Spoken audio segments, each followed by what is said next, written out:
చాలా సంతోషంగా ఉంది. మిమ్మల్ందరినీ కూడా ఎమ్మెల్యేగా ప్రభుత్వం వైపు నుంచి అధికారికంగా కలవడానికి నాకు మీరు సమయం ఇచ్చినందుకు మీకు అందరికీ కూడా ధన్యవాదాలు తెలుపుకుంటాను. పెద్దలు చెప్పారు, ఒక పార్టీ నాయకుడిగా, ఎమ్మెల్యే అభ్యర్థిగా ఒకసారి నేను నా ఆలోచనలు పంచుకోవడానికి కొంతమంది ముందు నేను కలుస్తానండి అని నేనే టైం తీసుకున్నాను. రత్నం గారని నా స్నేహితుడు. రత్నం గారు నేను చిన్నప్పటి స్నేహితులం, ప్రయాణం చేస్తున్నవాడు. అతను బాగా చావు దాకా వెళ్ళి, ఆ కరోనా సమయంలో పూర్తిగా చావు దాకా వెళ్ళి బయటపడ్డ వ్యక్తి. ఆ సమయంలో అతన్ని కాపాడుకోవడానికి మేము చేసిన ప్రయత్నం దేవుడు విని ఆయన్ని మళ్ళీ ప్రాణాలతో బతికించాడు. ఆయన హైదరాబాద్ నుంచి వచ్చి నా ఎన్నికల కోసం మాత్రం పనిచేస్తాను నీకు అనే ఉద్దేశంతో వచ్చి నాతో స్నేహితుడిగా నా పక్కన ఉన్నాడు. ఆ సందర్భంలో పెద్దలు కొంతమందిని ఉన్నారు, ఈ స్టేజ్ మీద ఉన్న అన్న ఉన్నాడు, అన్న కూడా ఉన్నాడు. వీళ్ళందరూ కూడా కలిసి మేము ఒక చర్చిలో నా ఆలోచనల్ని పంచుకుంటాం. నేను అభ్యర్థినండి, నేను అభ్యర్థిగా నా ప్రతిపాదనలు ఇవి, నా ఆలోచనలు ఇవి, నేను ఆలోచన చేసే విధానం ఇది, ఆదోని అభివృద్ధి చేయడానికి నాకున్నటువంటి పద్ధతులు ఇవి అని నేను వాళ్ళకి చెప్పడానికి ప్రయత్నం చేశాను. మేము ఏ రకమైన రాజకీయ చర్చలు చేయలేదు అక్కడ. క్యాషువల్గా ఒక ఇంటలెక్చువల్గా మా మాటలు పంచుకున్నాం. కానీ అప్పటికున్నటువంటి నాయకులు వాళ్ళు మా అందరి మీద కేసు పెట్టారు. ఆ ఫోటో తీసి పేపర్లో ఇచ్చింది, పేపర్లో వచ్చి కేసు పెట్టారు. సరే, దేవుడి నిర్ణయం ఎలా ఉంటుందంటే మంచి ఆలోచన చేస్తే తర్వాత ఆయనే చూసుకుంటాడని నమ్మిన వాళ్ళం మనమంతా కదండి. ఆలోచన మంచిదయ్యి ఉండాలా, పద్ధతి సరైనదయ్యి ఉండాలా, తప్పు చేయని వాడయ్యి ఉండాలా, మిగతావన్నీ ప్రభువు చూసుకునే వ్యవహారాలు. ఆయన 28 రోజుల్లో తిరగరాసి ఎవరి మీద అయితే కేసులు పెట్టాడో వీడి ఆలోచనలు బాగున్నాయని నన్ను ఎమ్మెల్యే చేశాడు. వీళ్ళందరూ కూడా దేవుడి మాటలు మాట్లాడ తప్పు చేయలేదు అనే ఉద్దేశంతో వాళ్ళందరినీ నిరపరాధులుగా ఈరోజు ఎవరైనా ఆయన దగ్గరికి వచ్చి కేసు పెట్టే పరిస్థితి ఉందని నేను నా పక్కన కూర్చున్న తర్వాత ఆలోచన చేయండి. ఈరోజు లోకరక్షకుడుగా యేసు ప్రభువు ఉంటే అందరూ ఆదోనిని రక్షించమని నాకు ఆజ్ఞాపించాడు. కాబట్టి నేను మీతో ఉన్నానన్న విషయాన్ని తెలియజేస్తూ మీకు ధన్యవాదాలు తెలుపుతాను. ఇది ఏమైనా ఎమ్మెల్యే అయిన తర్వాత ఈరోజు అఫీషియల్గా కలుస్తాం. ఒకప్పుడు ఏదో తప్పు చేసిన వాడిలాగా నన్ను వీళ్ళందరినీ కూడా నిందించి మీరు ఎట్లా కూర్చుంటారు, మాట్లాడుకోకూడదు కదా, మీరు కలవకూడదు కదా అన్నవాడు ఈరోజు అఫీషియల్గా మాట్లాడే అవకాశాన్ని దేవుడిచ్చాడు. ఇంతకు మించి ప్రజాస్వామ్యంలో గొప్పతనం ఏముంటుంది అంటాను నేను. ప్రజాస్వామ్యంలో మామూలు స్థాయిలో నుంచి 28 రోజుల్లో ఒక ఎమ్మెల్యే అవ్వగలిగిన పరిస్థితి, ప్రజలు ఆమోదించి ఓటేసి ఎమ్మెల్యేగా చేయడం, అలానే మళ్ళీ వచ్చి ఈ రకమైన సమావేశాన్ని అఫీషియల్గా చేయడం అనేది అది ప్రజాస్వామ్యం గొప్పతనం. అది దేవుడి గొప్పతనం అంతే తప్ప మనకి ఇంకేమి. అయిన తర్వాత నేనే వీళ్ళు పిలిపించాను. నాకు వీళ్ళు గుర్తున్నారు, పిలిపించండి మళ్ళీ అప్పుడు కూర్చున్న పెద్దల్ని పిలిపించండి, నేను ఇప్పుడు అధికారికంగా వాళ్ళతో మాట్లాడతాను. ఒకప్పుడు అనధికారికంగా అభ్యర్థిగా మాట్లాడిన మాటలనే మళ్ళీ నేను అధికారికంగా మాట్లాడతాను అని వాళ్ళు పిలిపించుకొని, అయ్యా మీరు మనల్ని ఆ రోజు ఇబ్బంది పెట్టినారు, అవమానించినారు, ఈసారి అఫీషియల్గా మంచి కార్యక్రమం పెట్టండి, మనం కలిసి మంచి చెడు మాట్లాడుకున్నాం. ఆ రోజు ఏమి మాట్లాడుకున్నామో అదే ఈరోజు మాట్లాడుకుంటాం, ఏమీ తేడా లేదండి. ఆ రోజు మేము రాజకీయాలు మాట్లాడలేదు, అసలు రాజకీయాల జోలికి పోలేదు, రాజకీయాలు అసలు మాట్లాడలేదు. నేను మళ్ళీ చెప్తున్నా, ఈరోజు కూడా రాజకీయాలు మాట్లాడను. నేను వచ్చింది ఎందుకు అంటే ఆ రోజు వీళ్లకు పెద్ద మనుషులు 15 మంది ఉన్నారు, ముందు కూర్చున్న వాళ్ళు కూడా కొంతమంది ఆ రోజు అక్కడ ఉన్నారు. ఆ రోజు ఇదిగో పెద్దలు ఆయన ఉన్నారు. సో ఆ రోజు నేను చెప్పింది అదే, అయ్యా దేవుడు నాకు అవకాశం ఇస్తే మీరందరూ కూడా నన్ను ఆశీర్వదిస్తే మిమ్మల్ని అందరినీ నా గుండెల్లో పెట్టి చూసుకుంటాను అని ఆ రోజు వీళ్ళకి మాట ఇచ్చాను. మీరందరూ నాకు అవకాశం ఇచ్చినారు, దేవుడు నాకు అవకాశం ఇచ్చినాడు. ఈరోజు ఆ మాట నిలబెట్టుకుంటాను, మిమ్మల్ని అందరినీ కూడా బ్రహ్మాండంగా చూసుకుంటానని చెప్పడానికే మీ ముందుకు వచ్చానని ఈరోజు మీకు తెలియజేస్తా. నాకు ఇంకో వేరే పనే లేదు. ఆ మాట వీళ్ళతో చెప్పుండొచ్చు కదా సార్, సరిపోతుంది కదా అంటే వాళ్ళతో చెప్పాను. ఎందుకంటే ఆ రోజు పరిస్థితులు వేరే. ఆ రోజు వాళ్లకు భయం, వాళ్లకు ఇబ్బంది, వాళ్లకు ఒక రకమైనటువంటి జంకు. అసలు మనం మూడవది అదేదో నేరము ఘోరము చేశాడు. భారతీయ జనతా పార్టీకి సంబంధించిన కార్యకర్త లీడర్ని కలిస్తే అదేదో ఒక రకమైన చాలామంది ఇదే అనుభవం నాకు ముస్లిం సమాజం నుంచి కూడా ఎదురైంది. ముస్లిం సమాజంలో కూడా చాలామంది నాకు ఓట్లేదు. చాలామంది నన్ను అరే నువ్వు బీజేపీ వాడు కాబట్టి మేము కలవకూడదు, బీజేపీ వాడు కాబట్టి మేము ద్వేషించాలా, బీజేపీ కాబట్టి నిన్ను ఇంకో రకంగా చూడాలా అనే ఆలోచనలో ఉన్నారు. ఈరోజు మీరు ఒకసారి వెళ్ళి ముస్లిం సమాజంలో ఎవరన్నా సరే తట్టి చూపించండి, వాళ్ళు ఏం చెప్తారో నా గురించి ఆలోచన. 20 రోజుల్లో ఒక ఎమ్మెల్యేగా నేను గొప్పగా ఆస్తులు గొప్ప పదవులు సంపాదించలేదు, కానీ వాళ్ళ గుండెల్లో స్థానాలను సంపాదించుకున్నారని మాత్రం గట్టిగా చెప్తాను. నేను ఈరోజు ముస్లిం సమాజానికి తర్వాత క్రిస్టియన్ సమాజం ఇదే రకమైనటువంటి చూచాయిగా అదే రకమైన ఆలోచనలు భావాలు ఉన్నటువంటి ఇంకొక సమాజం. వీళ్లకు ఎందుకు ప్రత్యేకంగా మనం కూర్చొని మాట్లాడాలి వీళ్లతో? మిగతా వాళ్ళందరినీ అట్లా మాట్లాడతలేరు కదా, వీళ్ళనే ఎందుకు మాట్లాడాలి అంటే వీళ్ళకు మనసులో భయాందోళనలు ఉండవచ్చు. ఉన్నాయని నేను చెప్పను, ఉండవచ్చు. ఆలోచనలు కలుస్తాయా లేదా అనే భావన కూడా ఉండవచ్చు. లేదా తక్కువ సంఖ్యలో ఉన్నటువంటి మైనారిటీలైనటువంటి లేదా ఈ చర్చిల్లో మనం ప్రార్థన చేసే వాళ్ళకి ఈ భారతీయ జనతా పార్టీ ఆ సిద్ధాంతం వ్యతిరేకిస్తుందేమో అనే ఆలోచన ఉండవచ్చు. ఇవన్నీ పటాపంచలు చేయాలి. ఇవన్నీ నిజం కాదు. పార్టీలకు అతీతంగా, పదవులకు అతీతంగా, హోదాలకు అతీతంగా డాక్టర్ పార్థసారథి అనే వ్యక్తి క్రైస్తవ సమాజాన్ని రక్షించుకోవడానికి వచ్చినాడని చెప్పడమే నా ఉద్దేశమని మేము అందరికీ చెప్తా ఉన్నాం. అయ్యా మీరందరూ కూడా పెద్దలు, దైవ సేవకులు అని చెప్పచ్చు, పాస్టర్లు అనొచ్చు, లేదా క్రైస్తవ సంఘాలు నడిపే వాళ్ళు అనొచ్చు, క్రైస్తవ సమాజానికి తద్వారా ప్రజలకు మంచి చేసే ఆలోచనలు ఉన్నవాళ్ళు అనొచ్చు. రకరకాల హోదాల్లో మీరంతా ఉన్నారు. మీరంతా కూడా సమాజానికి ఏదో ఒక రూపంలో సేవ చేస్తూ ఉన్నారు. సమాజానికి సేవ చేసే సందర్భంలో ఒక ప్రభుత్వ ప్రతినిధిగా ఈరోజు ఆదోనికి ప్రథమ పౌరుడిని నేను. ప్రభుత్వం వైపు నుంచి ఎమ్మెల్యేగా మీ ముందు నిలబడి ఉన్నాను, మీతో కలిసి ప్రయాణం చేస్తా ఉన్నాను. ఈ సమాజాన్ని రక్షించుకోవాల్సిన బాధ్యత. కేవలం రక్షించుకోవడం అంటే ఎలా రక్షిస్తారని అంటే సమాజంలో అంతా మంచిగా ఉండదు, సైతాన్ ఉంటారని మీకు కూడా తెలుసు. సమాజంలో అంతా మంచిగా ఉంటే యేసు ప్రభువుకి ఆ కష్టం ఎందుకు వచ్చింది? అప్పుడు సైతాన్లు ఉన్నారు, ఇప్పుడే సైతాన్లు ఉన్నారా లేదు సార్? సో వీళ్ళ వైపు నుంచి ఎవరో ఒకరు వీళ్ళని రక్షించుకుంటూ ఉండాల్సిన తక్షణ అవసరం. నేను అందుకనే ఈ సభాముఖంగా పెద్దల సమక్షంలో మీకందరికీ కూడా క్రైస్తవ సమాజానికి హామీ ఇస్తా ఉన్నాను. మీకు కానీ, మీకు వ్యక్తిగతంగా కానీ, మీ కుటుంబాలకు కానీ, మీ సమాజానికి కానీ, మీ చర్చిలకు కానీ, మీ స్కూళ్ళకు కానీ, మీ సేవా కార్యక్రమాలకు కానీ, మీ సంస్థలకు కానీ ఏ చిన్న పెద్ద కష్టం వచ్చినా సరే పూర్తి స్థాయిలో మిమ్మల్ని కాపాడుకుంటానని మీకు హామీ ఇస్తా ఉన్నాను. ఎవ్వరూ కూడా ఎటువంటి ఇబ్బంది పడకుండా.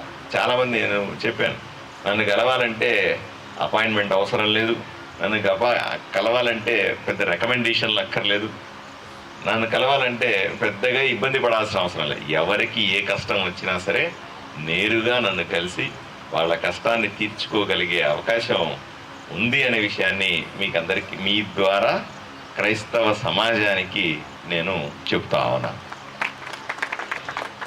ఇక పెద్దలు చెప్పారు, బెనర్జీ గారు చెప్పారు, రాజులకి సూచనలు చెప్పాడు.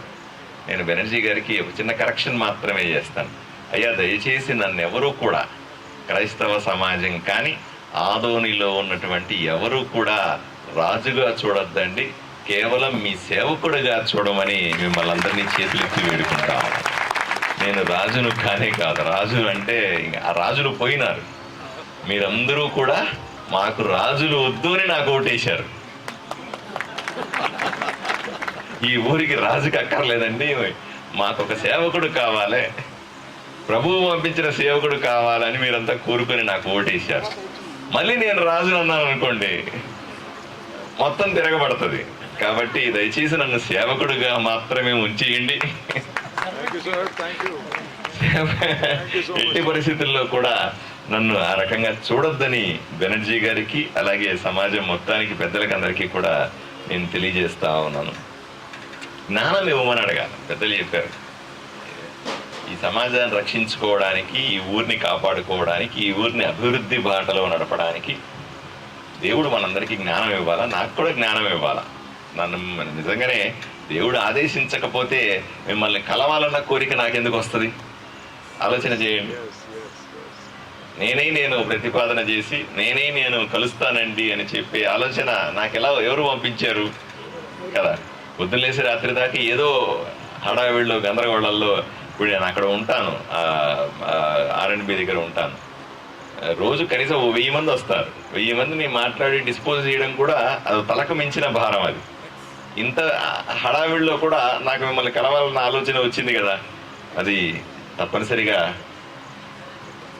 దేవుడిచ్చిన ఆలోచనే అని నేను అనుకుంటా ఉన్నాను. 2-3 విషయాలు చెప్పారు కమ్యూనిటీ హాలుకు సంబంధించిన విషయం. ఒకటి, సమాధుల స్థలానికి సంబంధించిన ఒక ఇష్యూ ఒకటి చెప్పారు. ఇవి 2 కమ్యూనిటీకి సంబంధించిన అంశాలు. నాకు ఒక పేపర్ కూడా ఇచ్చినారు, ఒక జీవో కాపీ ఇక్కడ మనకు కనిపిస్తూ ఉంది. 2018 మార్చిలో ఇచ్చినటువంటి ఒక పేపర్ కనిపిస్తూ ఉంది. అంటే గత ఎలక్షన్లకు 1 సంవత్సరం ముందుగా ఈ పేపర్ ఇచ్చారు. దీంట్లో అడ్మినిస్ట్రేటివ్ శాంక్షన్ ఇచ్చినట్టుగా ₹1 కోటి మనకు అర్థమవుతా ఉంది. దీన్ని మైనారిటీ వెల్ఫేర్ నుంచి ఇవ్వమని రిక్వెస్ట్ చేశారు. అడ్మినిస్ట్రేటివ్ శాంక్షన్ చేశారు కానీ ఫినాన్షియల్ శాంక్షన్ అయినట్టుగా కనపడలేదు మనకి. అంటే డబ్బులు ఇవ్వడానికి నేను సిద్ధం అని చెప్పారు తప్ప డబ్బులు ఇస్తున్నానని చెప్పినట్టుగా ఇట్లా కనపడలేదు. అటువంటి పేపర్ నా దగ్గర ఏమీ లేదు. కాబట్టి 2018 ఇప్పుడు తీయమంటే నాకు తీస్తారా లేదా అనే విషయాన్ని కూడా నేను వెరిఫై చేసుకోవాల్సి ఉంది. ఇప్పుడున్న పరిస్థితుల్లో నిన్న నేను ఈద్గాకి వెళ్ళానండి. ఈద్గా అంటే ముస్లిమ్స్ సంబంధించినటువంటి వాళ్ళకు సంబంధించిన ఒక హాల్, వాళ్ళకి సంబంధించిన యాక్టివిటీ, గోడ కట్టడానికి వెళ్ళాను. వాళ్ళు కూడా ఇటువంటి నాకు పేపర్ ఇచ్చారు. ₹2,90,00,000 విలువ చేసేటువంటి శాంక్షన్ చూపించారు. ₹1 విడుదల కాలేదు. అమ్మ, మీకు తెలియంది ఏముంది, రాజకీయాలు ఎలా ఉంటాయంటే వాళ్ళు పోతే వీళ్ళు పోతే వాళ్ళు అన్నట్టుగా, వాళ్ళు చేసింది మేం చేసింది వాళ్ళు చేయాలన్నట్టుగా విచిత్రమైన రాజకీయ పరిస్థితి. నాకు అటువంటి ఆలోచనలు లేకపోయినప్పటికీ కూడా ఇవన్నీ కూడా 2018 జీవోని వీళ్ళు ఇప్పుడు తీసుకొని దీనికి ఫినాన్షియల్ శాంక్షన్ ఇస్తారా అన్నది క్రాస్ చెక్ చేయాల్సిన అవసరం ఉంది. ప్రభుత్వాలు మారినప్పుడల్లా మళ్ళీ రెడ్డి గారు వచ్చారు మొదలుపెట్టన్నట్టుగా మళ్ళీ మొదలు పెట్టమంటారా, లేదా ఈ పేపర్ బేస్ చేసుకొని ₹1 కోటి శాంక్షన్ చేసేస్తారా అని నేను సీఎం గారిని తప్పనిసరిగా అడుగుతాను. ఏమంటే ఇదే పేపర్ మీద ముందుకు వెళ్తామా, లేదా పేపర్ ఏమైనా మార్చాల్సిన అవసరం ఉందా అని. నిజంగా ఆయన దీని మీదే ముందుకు వెళ్తానని అనే అవకాశాలు తక్కువ ఉన్నాయి. బట్ ఎనీహౌ నేను అడిగి ఆయన దీంట్లోనే ముందుకు వెళ్తానంటే దీన్నే ఆయన దగ్గర సంతకానికి పెడతాను. తర్వాత ఆ ఫైల్ని ఫైనాన్షియల్ క్లియరెన్స్ కోసం నేనే దగ్గర ఉండి, ఎందుకంటే పయ్యావలి కేశవ్ గారు ఫైనాన్స్ మినిస్టరు, అనంతపురం జిల్లా ఆయన, సత్యసాయి జిల్లా ఆయన ఇబ్బంది ఏం లేదు, సన్నిహితుడే. ఆయన అడిగి ఆ ₹1 కోటి ఎలా తీసుకొచ్చి మీ చేతుల్లో పెట్టాలని ఆలోచన చేస్తాను. ఇన్ కేస్ లేదు మళ్ళీ మొదటి నుంచి ఈ ప్రాసెస్ చేయంటే మళ్ళీ మీ దగ్గరికి వెనక్కి వచ్చి మళ్ళీ ఇక్కడ ఈ ప్లానింగ్లు, ఈ స్కెచ్లు, ఇవి ఫైల్ తయారు చేసుకుని మళ్ళీ వీలైనంత స్పీడ్గా ఈ కార్యక్రమం ఎలా చేయాలన్న విషయాన్ని తప్పనిసరిగా నేను ముందుకు తీసుకెళ్తానని మీకు హామీ ఇస్తా ఉన్నాను. సమాధుల స్థలానికి సంబంధించిన కోరిక కోరారు కానీ నాకు ఎక్కడ పేపర్లు ఇన్ఫర్మేషన్ ఇవ్వలేదు. దానికి ఏదైనా ఉంటే నాకు దయచేసి ఇవ్వాల్సిందిగా ఆ పనికి కూడా ముందుకెళ్తానని చెప్తా ఉన్నాను. ఇక రెండో విషయానికి వస్తే పాస్టర్లకు సంబంధించిన కోరికలు చెప్పారు. పాస్టర్లకు ఇళ్ల పట్టాలు అంటే ఒక క్రైస్తవ కాలనీలో లేదా పాస్టర్స్కి ఒక సంబంధించిన ఒక కాలనీ ఇవ్వాలి. దయచేసి మీరు నాకు రిక్విజిషన్ ఇవ్వండి. సోమవారం గ్రీవెన్స్ సెల్ ఉంటుంది. ఇప్పుడు కూడా నేను అక్కడి నుంచే వస్తున్నాను సార్. పొద్దున 10 గంటల నుంచి 1 గంట దాకా అక్కడే ఉంటాను నేను. ఆర్డీఓ గారు ఉంటారు, అన్ని డిపార్ట్మెంట్లకు సంబంధించిన ఆఫీసర్లు అక్కడ ఉంటారు, హౌసింగ్ వాళ్ళు కూడా అక్కడే ఉంటారు. మీరు ఏదో ఒక సోమవారం వచ్చి మీ అసోసియేషన్ తరఫున నాకు ఒక కాలనీ ఏర్పాటు చేసుకోవడానికి స్థలాన్ని కేటాయించండి అని రిప్రజెంటేషన్ ఇస్తే నేను దాన్ని వెంటనే రెవెన్యూలో మూవ్ చేసి ఎక్కడ అనువైన స్థలం ఉంది అని అంచనా వేస్తారు. ప్రభుత్వ స్థలం ఉంటే తప్పనిసరిగా ఉచితంగా ఇప్పిస్తాను. ప్రభుత్వ స్థలం లేదు, అసోసియేషన్కి సంబంధించినటువంటి స్థలం తక్కువ లీజుకో తక్కువ ఖర్చుతో కొనుక్కోవడానికి మీరు సిద్ధంగా ఉంటే ఒక సొసైటీని ఏర్పాటు చేసుకుని పాస్టర్లకు తరఫు నుంచి ఒక సొసైటీని ఏర్పాటు చేసుకొని, లేదా ఇది సొసైటీ అయి ఉంటే అది రిజిస్టర్డ్ సొసైటీ అంటే దీని వైపు నుంచి అప్లై చేయండి. అప్లై చేస్తే తప్పనిసరిగా మీకు ఎన్ని ఎకరాలు అవసరం ఉందో చెప్పండి. అన్ని ఎకరాలని మేము ఐడెంటిఫై చేసి మీకు ఇస్తాం. మీరే ప్లాటింగ్ చేసుకొని మీ పాస్టర్లకి మీ రిజిస్ట్రేషన్స్ ప్రకారంగా ముగిస్తే అక్కడ ఒక బ్రహ్మాండమైన కాలనీ అవుతుంది. స్థలం ఇవ్వడమే కాదు, అక్కడ అవసరమైతే మౌలిక సదుపాయాలు, రోడ్లు కానీ, వాటర్ కానీ, కరెంటు కానీ ఇవన్నీ ఇప్పించే బాధ్యత నేను తీసుకుంటాను. ఇవన్నీ కూడా మనం ప్రభుత్వం నుంచి తీసుకోవచ్చు. ఎన్ఆర్జీఎస్ పథకం ఉంటుంది, పనికి ఆహార పథకం అనే ఒక పథకం ఉంటుంది. ఆ పథకం ద్వారా రోడ్లు వేయచ్చు మనం. దానికి కావలసినటువంటి డ్రైనేజీలు ఇవన్నీ కూడా ఏర్పాటు ప్రభుత్వం వైపు నుంచి చేస్తుంది. మీరు ఆ రకంగా ఇనిషియేషన్ తీసుకుంటే నేను తప్పనిసరిగా చేసి పెడతాను. అలాగే మంచి ఒక కాలనీ తయారైతే మీకు కూడా ఆ కాలనీలో మంచి చర్చి కట్టుకున్నారనుకోండి, మంచి పార్కు లాంటి ఏర్పాట్లు చేసుకుంటే వీళ్ళంత కొంచెం ఎక్కువ స్థలమే అడగండి, చూద్దాం. పరిస్థితిని బట్టి, దగ్గర ఉన్న పరిస్థితిని బట్టి చేస్తుంది. రెండవది గౌరవ వేతనం గురించి అడిగారు. గత ప్రభుత్వంలో ఇస్తున్నామా అన్నారు, మరి నాకు ఎంతవరకు ఇచ్చినారనే సమాచారం చెప్పలేదు. నెలకు 5,000 రూపాయలు చెప్పని ఇచ్చారు అప్పట్లో. ఇప్పుడు ఇస్తున్నారు. ఎంతమందికి ఇప్పుడు బంద్ చేశారా? ఎంతమందికి ఇచ్చారు అలాగా? ఎందుకు 110 మంది ఉండగా 32 ఎందుకు వచ్చింది? మిగతా వాళ్ళు అప్లై చేయలేదు.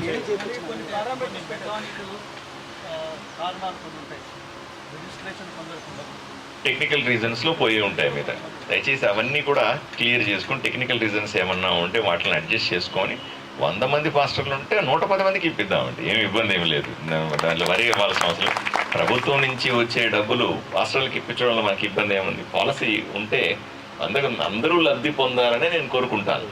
ఎందుకు తక్కువ మంది లబ్ధి పొందాలి కదా? 110 పాస్టర్లు ఉంటే 110 మందికి మనం బ్రహ్మాండంగా ఇప్పించి గౌరవ వేతాన్ని మరి కంటిన్యూ చేయమని రిక్వజిషన్ పెడదాం. ఆ పాలసీ వస్తే మాత్రం, ఎందుకంటే జగన్మోహన్ రెడ్డి గారు ఆ పాలసీ చేసేవాళ్ళు, అది ఎందుకు మరి ఆగిపోయింది తెలియదు. కంటిన్యూ చేస్తే మరింత బాగా చేద్దాం. ఓకే. మూడోది హెల్త్ స్కీమ్స్.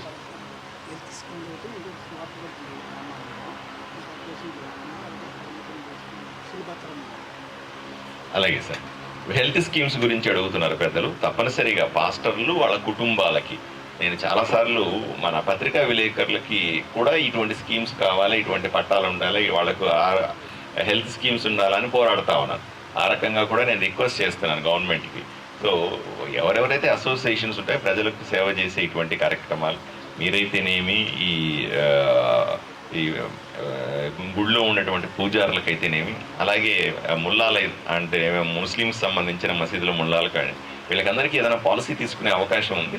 పాలసీ తీసుకుంటే ఏ మతాలకు సంబంధం లేకుండా, ఏ కులమైనా ఏ మతమైనా సరే ఇటువంటి పాలసీలని అందరికీ అప్లికబుల్ వచ్చేలాగా, ఆదోనిలో మరీ ముఖ్యంగా అందరికీ వచ్చే రకంగా నేను జాగ్రత్త తీసుకుంటానని మీ అందరికీ నేను హామీ ఇస్తా ఉన్నాను. రెండవది, ఇప్పుడు పెద్దలు చెప్తా ఉన్నారు, ఎప్పుడన్నా సభలు చేసుకునేటప్పుడు ఎప్పుడన్నా పెద్దలు వస్తారు బయట నుంచి, కొంతమంది పెద్దలు వచ్చి సభలు పెడతా ఉంటారు. వాళ్ళకి సంబంధించిన పర్మిషన్లు, వాటికి సంబంధించిన ఇబ్బందులు ఏమన్నా వస్తే మీరు అస్సలు భయపడకండి సార్. మీరు బ్రహ్మాండంగా సభలు చేయండి. ఆదోని చుట్టుపక్కల సువార్తలు కానీ ఇంకోటి ఏదైనా సరే, ఎంత పెద్ద సభ పెద్ద వాళ్ళని పిలవండి. ఇంకా నాకు ఎటువంటి అభ్యంతరం లేదు. మంచి వాళ్ళని పిలవండి, మంచి సభలు చేయండి, మంచి కార్యక్రమాలు చేయండి. మీకెందుకు ఎవరన్నా పర్మిషన్ ఇవ్వకపోతే నేను వస్తాను ఆ సభకి. నేను వస్తే పర్మిషన్ వచ్చినట్టే. నేను వచ్చి ముందు రోజులో కూర్చుంటాను. ఎవరు అడ్డం వస్తారో చూస్తాను. మీరు అసలు భయపడాల్సిన అవసరమే లేదు. మీకు అది ప్రొటెక్షన్కు సంబంధించి కానీ మిమ్మల్ని అబ్జెక్ట్ చేసే విధంగా ఎటువంటి చర్య జరగదు. పోలీసులతో ప్రత్యేకంగా ఎవరైనా పర్మిషన్ ఇవ్వకపోతే మీ ధార్మిక కార్యక్రమాలకి, మీ చర్చలు చేసే పనులకి, ఏ పనులకైనా సరే పోలీస్ పర్మిషన్ ఇవ్వకపోతే నా దగ్గరికి రండి. నేను దగ్గర ఉండి ఒక ఫోన్తో మీకు పర్మిషన్ ఇప్పిస్తాను. ఏమి ఇబ్బంది పడాల్సిన అవసరం లేదని మీ అందరికీ కూడా, పాస్టర్లందరికీ కూడా హామీ ఇస్తా ఉన్నాను. మీ మీద ఎవడన్నా దాడులు చేసినా, మీ మీద ఎవరన్నా దౌర్జన్యం చేసినా, గూండాగిరి చేసినా, మీ ఆస్తుల మీద కానీ, మీ చర్చి ఆస్తులు కానీ, మీ వ్యక్తిగతంగా మీ మీద ఆస్తుల మీద ఎవడన్నా వచ్చినా, నేను ఎమ్మెల్యే కాకముందు చెప్పినాను, ఎమ్మెల్యే అయిన తర్వాత కూడా చెప్తాను. ఈ ఊర్లో గూండాగిరిని ఒప్పుకోను, కబ్జాతనాన్ని ఒప్పుకోను, బెదిరిస్తే ఒప్పుకోను, తప్పుడు పనులు పేకాట కానీ, మటక కానీ, ఇంకోటి ఎటువంటి తప్పుడు పనులు ఒప్పుకోనని పలుసార్లు చెప్పి ఉన్నాను. ఆ మాటకి ఈరోజు కట్టుబడి ఉన్నాను. ఎట్టి పరిస్థితుల్లో కూడా ఈ ఊర్లో ఎవడూ తప్పు చేయడానికి వీల్లేదు అని చెప్తా ఉన్నాను. అదేవిధంగా మీ మీదకి ఎవరైనా వస్తే నాకు చెప్పండి. వాళ్ళ సంగతి నాకు వదిలిపెట్టి మీరు ప్రశాంతంగా మీ పనులు చేసుకోవాల్సిందిగా మిమ్మల్ని కోరుతూ, మంచి మంచి ధార్మిక కార్యక్రమాలు జరగాల మీ వైపు నుంచి.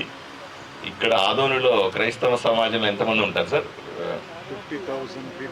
50,000 మంది ప్రజలు అంటా ఉన్నారు. వీళ్ళందరి బాగోగులు చూసుకోవాల్సిన బాధ్యత కూడా మీ మీద ఉంది. కేవలం మిమ్మల్ని నేను చూసుకుంటాను, మీరు ప్రజల బాగోగులు చూసుకోవాలి. ప్రజల ఆలోచన విధానాన్ని మార్చుకోవాలి. మీ చర్చలకు వచ్చేటువంటి పేదవాళ్ళు పడే కష్టాలు మీరు కూడా బాక్స్లో కూర్చొని చాలా వింటూ ఉంటారు నాకు తెలిసి. వాళ్ళు పడే కష్టాలు కానీ వాళ్ళు ఓదారుస్తూ ఉంటారు. వాళ్ళ కష్టాల్లో సుఖాల్లో మీరు కూడా తోడుగా ఉండుంటారు. నిజంగానే పేదవాడికి సాయం చేసే విషయంలో మీ చర్చలకు వచ్చి మీ దగ్గరికి ఎవరన్నా రిక్వెజిషన్ వస్తే తప్పనిసరిగా వాళ్ళు నా దగ్గర తీసుకురండి. పేదవాళ్ళందరికీ న్యాయం జరగాల.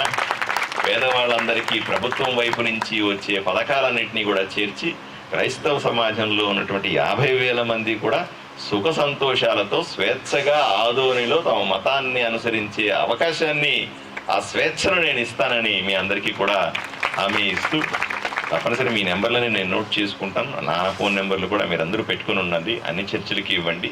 ఎంత ఎమర్జెన్సీ వచ్చినా సరే నాతో మాట్లాడి మీ సమస్యలు దూరం చేసుకోవచ్చని మీకు అందరికీ హామీ ఇస్తూ ఈ అవకాశం ఇచ్చిన మీ అందరికీ ధన్యవాదాలు తెలుపుకుంటాను. నమస్కారం.